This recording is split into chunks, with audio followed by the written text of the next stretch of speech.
Welcome to our discussion of al-Ghazali. Unfortunately, this is our only session devoted to a Muslim author, but it is very important for us to engage very seriously with the riches of the Islamic civilization, especially as they communicated the riches of the Greek East, especially to the European world. And also, if we think about the world after the collapse of the Empire, or the Roman Empire in the West, we have successors, three of them in particular, the Germanic kingdoms, the leftover, or what was remained of the Roman Empire, the Byzantine as we call them, and then we have the rise of Islam. So the post-Roman scene, the post-Western Roman scene, is a very different setup than what we've seen with the discussion of antiquity. Al-Ghazali is one of the most important, in fact, probably only second to Muhammad as importance for Muslims. He was born in 1058, lived until 1111. He is thought of as one of the great renewers of the faith, a mujadid. In fact, he is so esteemed, he gets the honorific, the Hujjat al-Islam, which is the proof of Islam. I mean, this is as significant a person as we can deal with. His work that we have in the Great Conversation is Deliverance from Error, which is a kind of spiritual autobiography, not unlike St. Augustine's Confessions, and there's many ways that we can compare al-Ghazali with St. Augustine. It will also look forward, as people have compared Augustine to Descartes, there are going to be obvious links between al-Ghazali and Descartes as far as the method, the skeptical method, where after the spiritual crisis we'll say more about in a bit, al-Ghazali questions everything. But the difference in approaches have to do with the fact that he remains fundamentally a religious man. But because he is so open to considering philosophical tradition, he, I think, exerts a moderating influence on Islamic culture. So I think this is very helpful as a way forward if we think about the conversation between civilizations. So here is our chance to give brief overview of the history of Islam. This is ridiculous to do it in this scope, but Muhammad was born in, I guess, around 570 in Mecca, and he started receiving these revelations from the angel Gabriel. These purport to be the very words of God. Like this is, the Quran means recitation. This is God speaking verbatim, and he receives these over 2 decades, these revelations, and that's what composes the Quran, which was set down in writing later. And he tries to convert his fellow citizens of Mecca to this new religion, which is radically monotheistic. That's the basic teaching, the Tawheed, the oneness of God. This riled his fellow Meccans because they have this shrine, and indeed this is the center of the Kaaba, the Hajj. Even now, the Kaaba is this structure that houses this meteorite, and the Meccans thrived off of a trade in the trade that resulted, the commerce that resulted from pilgrims coming to the shrine, which was at that time polytheistic. It was devoted to the worship of many gods. So they saw a threat in what Muhammad was preaching, and that this would cut into their business. So he eventually had to flee to the city that would become known as Medina. And that flight, the Hijrah, happened in 622, which is year 1 for Muslims. That's how they start their calendar. After the death of Muhammad, who united many of the tribes of the Western Arabian Peninsula, his successors went on to unite all the tribes, and under the next 4 caliphs, and the caliph would be this interesting role, political, military, religious leader of the House of Islam. They did a remarkable thing. They burst out of the Arabian Peninsula, destroyed the Sasanian Empire, the Persian Empire at the time, and radically ate into the Byzantine Empire. So it was amazing. Now, part of it was that the Sasanians and the Byzantines had fought themselves to exhaustion too. But what the military victories that the Muslims managed, the Arab Muslims managed, are still quite awesome. They are amazing to behold, to contemplate. After the first four caliphs, which we call the Rashidun Caliphate, we have the rise of the Umayyads, and they moved the capital to Damascus, which is ancient Christian territory, a very Hellenized territory. So they presided over a largely Christian population, certainly at that point. And then, of course, the Zoroastrians in Persia. So they didn't actually convert at the edge of the sword. That's a myth. The eventual settlement would be that peoples of the book, the Jews and the Christians, and eventually the Zoroastrians would be accorded respect because they had a revealed text. And Jews and Christians are considered to be directly in the lineage of the Muslim. As long as they paid a tax, they would be protected second-class citizens. And there was often, in fact, that financial incentive not to convert the Jews and the Christians, because if they converted, the authorities would lose that tax. They swept across North Africa and all the way into the Iberian Peninsula. And we'll see this a little later, but they go all the way into France, and in fact, is at the Battle of Tours that Charles Martel halts that advance, and that's significant, at least in the European imagination, as limiting the Arab advance. So the Umayyad Caliphate and then the beginning of the Abbasid Caliphate are the point of maximal geographic extension of the Islamic Empire, and they covered all the way from Spain to Central Asia and Northwest India. It was massive, in fact, the most successful ecumenic empire of antiquity, covering all of the Near East and in both wings, west and east. So it's an amazing thing, and we have to think about why it is that they were able to accomplish this. Part of it is ideological. Persecuting society of the Byzantines certainly didn't help insofar as there were Nestorians and Monophysites in the Christian East that were not happy with the Byzantine Empire, so there was already an opening. Again, the exhaustion of war between the Byzantines and the Sasanians was part of this. And also just the fact that the military methods of these nomads who could endure very harsh conditions, and the conditions, they thrived militarily in climates that were similar to the ones they knew, right? North Africa and up into Spain. It's not clear they could have thrived into Northern Europe. Under the Abbasid Caliphate, the Islamic Empire started to fragment into autonomous dynastic states. But at the beginning, you have this great, what is called the Golden Age of Islam.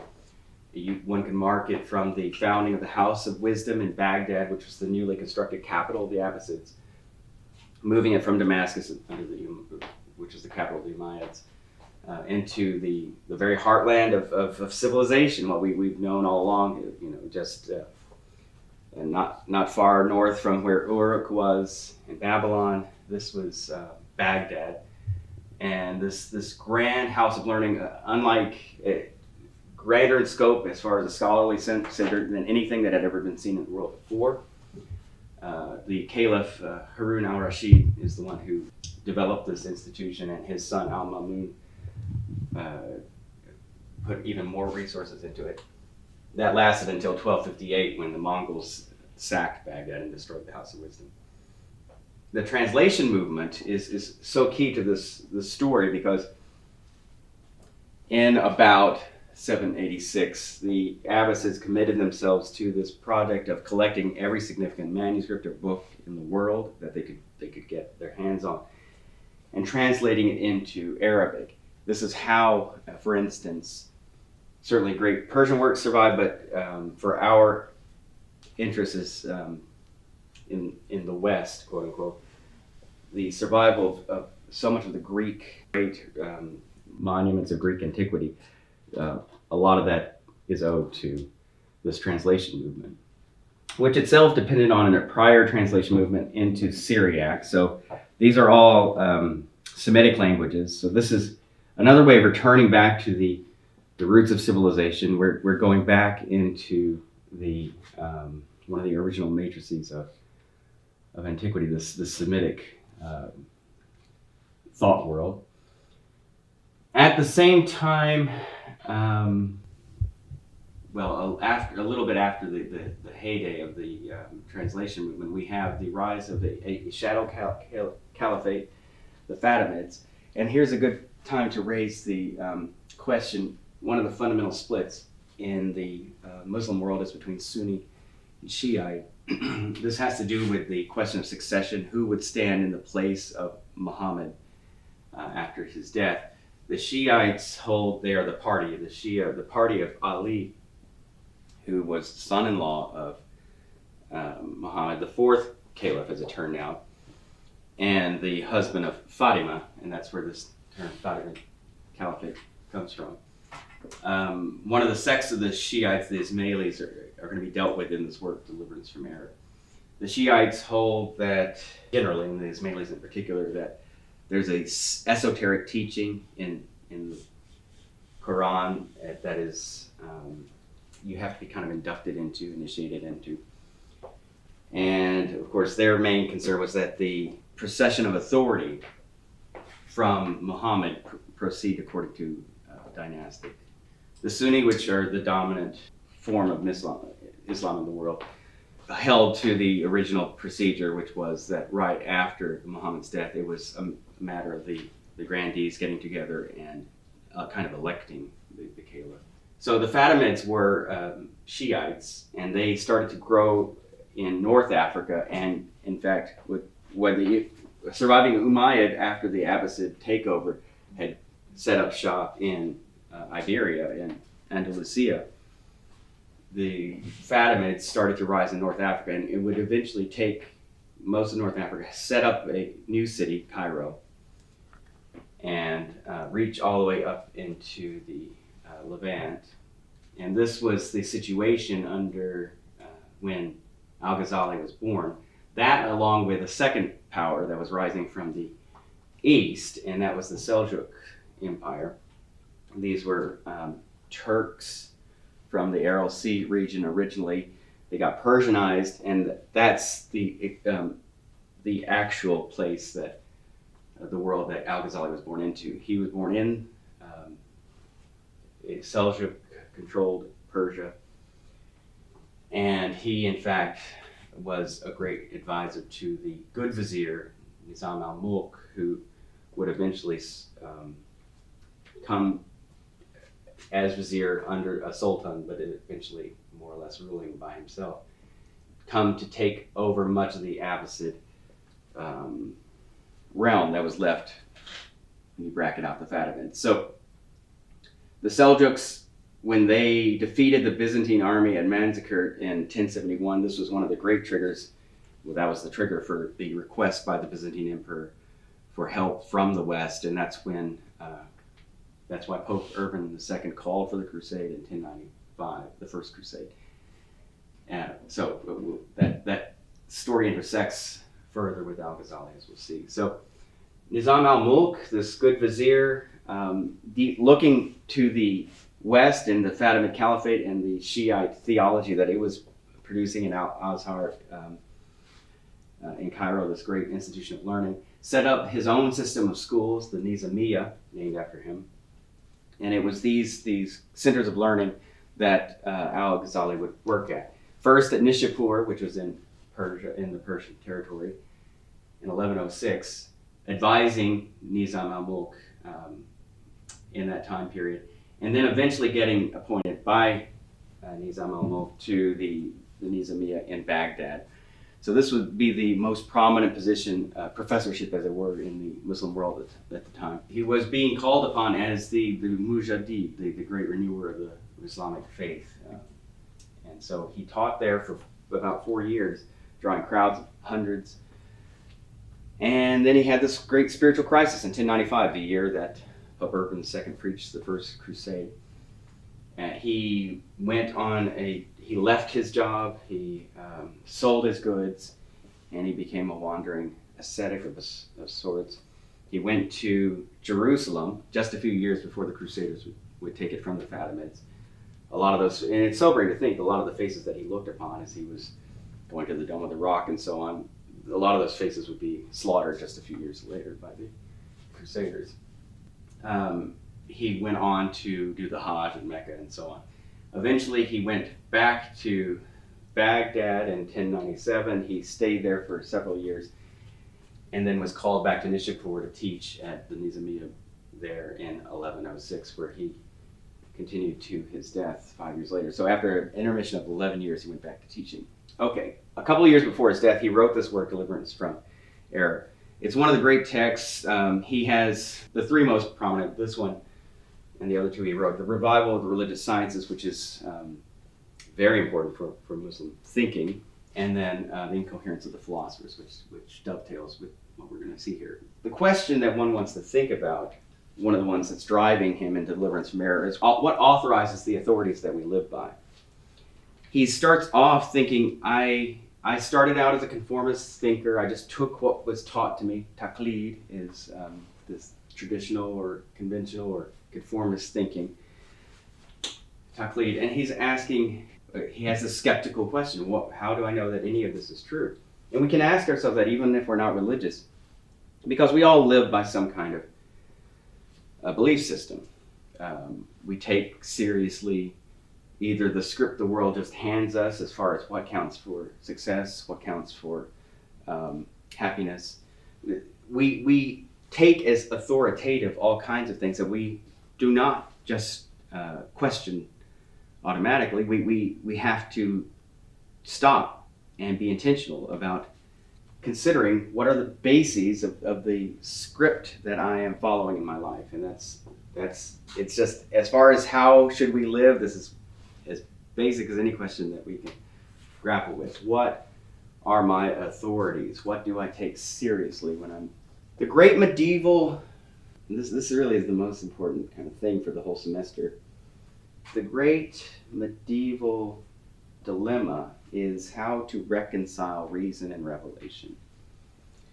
This happens in the Jewish world, it happens in the Islamic world, it happens in the Christian world.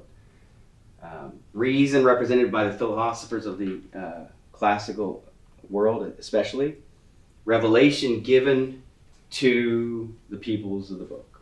In Islam, falsafa, which is obviously an Arabizing of philosophy, falsafa is that tradition of philosophical thinking, and up to the time of al-Ghazali, the great ones would be al-Farabi and Avicenna. Avicenna, above all, is the one that al-Ghazali is trying to refute in the Incoherence of the Philosophers. Avicenna is dealing with a Neoplatonized Aristotelianism, so it's a mixture. Some of the translation work seems to have assigned the works of Plotinus and Proclus to Aristotle, so that would have confused things. You have a Aristotelianized Neoplatonism or Neoplatonized Aristotelianism. Either way, Avicenna is still a great thinker. Aquinas is dealing with him all the time. He's talking about existence and essence and so on. And the three great mistakes, the blasphemies that al-Ghazali finds in the philosophers are denial of the creation of the world, denial of the bodily resurrection, and denial of God's particular knowledge, that is, his knowledge of you and me and particular events as opposed to a general knowledge. And he finds those impossibly wrong-headed. He still, though, gives a charter to logic and opens a space for that for the pious Muslim. And that's where his balancing of reason and revelation, which is more on the Augustinian side, and we'll see these debates play out in the University of Paris in the 1200s, for instance, as Aristotle was being taken into that world and Aquinas was trying to balance these things. Al-Ghazali still is extremely skeptical of reason when it's not measured, obviously, by And when it claims to have an ability to pass judgment on revelation, and that's where he's going to say, no, that doesn't work. But on the one hand, Islam is supposed to be very reconcilable to reason. I mean, the oneness of God, that extreme Unitarianism, the Tawheed, that's just rational, reasonable. It's the Trinitarian faith that takes a lot of work to deal with. But then you have the other thing, which is such an important part of the Quran, and that's the emphasis on the day of judgment, the Yawm ad-Din, day of religion. And that's something that really kind of has to be revealed, even though you get judgment scenes in Plato, for instance. But the emphasis on eternal punishment, physical punishment, and eternal garden-like bliss, these things obviously would require revelation. The theologians in the Islamic world, the Mutakalimun, those who practice kalam, he's in that tradition, though he's also trying to set all that into a different context. Eventually, the three options he's dealing with before he gets to his solution, falsafa, kalam, and then the esotericism of the Shiites, he has to deal with all those in his Deliverance from Error. But in the end, he's going to get to Sufi mysticism. That is, you've got to have this experiential union with God. You've got to bathe in the light of God if you're going to get knowledge that really counts. Because you have knowledge, things that reason to you, ilm, but then you have to have something that's a more experiential knowledge, marifa, and that's a tasting, a thawuk, a tasting of what is. And that's related to this etymology we find in the medievals about what sapiencia, which is wisdom, sapor scientia, which is tasty wisdom. Exactly the same kind of thought here. That it's a knowledge of the heart, al-qalb. It's a knowledge of the heart. So what al-Ghazali is able to do is to say there is some warrant for philosophy, especially logic. Theological work's important, but in the end, we need to have a life that supports a mystical union with God. And the ulama, the body of scholars, that there is no priesthood in Islam, and there's no one authoritative voice. What al-Ghazali is saying is that we can't get by without each of us giving ourselves over to an experience that is beyond our calculation. There's a lifestyle, there's an experience that is more than the one we are handed a script for when we're born. It's not just superstar success as an academic. It's not being able to advise the mighty of the earth. There's something deeper. It's a knowledge of the heart, a taste of the divine. And it's that Sufi mysticism. You would, if you've read the poetry of Rumi, he's a Sufi mystic, right? This upwelling of love, basically. This is what al-Ghazali is trying to point us to. That what really is authoritative, or should be in our lives as individuals and as a society, is this yearning for the union with God, and to desire that above all else is what he would say is the point of religion. And this is what we want to take away from reading Deliverance from Error, is what would living my life in a way that I can look back and write something like that. Could I say, I've done the work to ask the question, what is authoritative for me?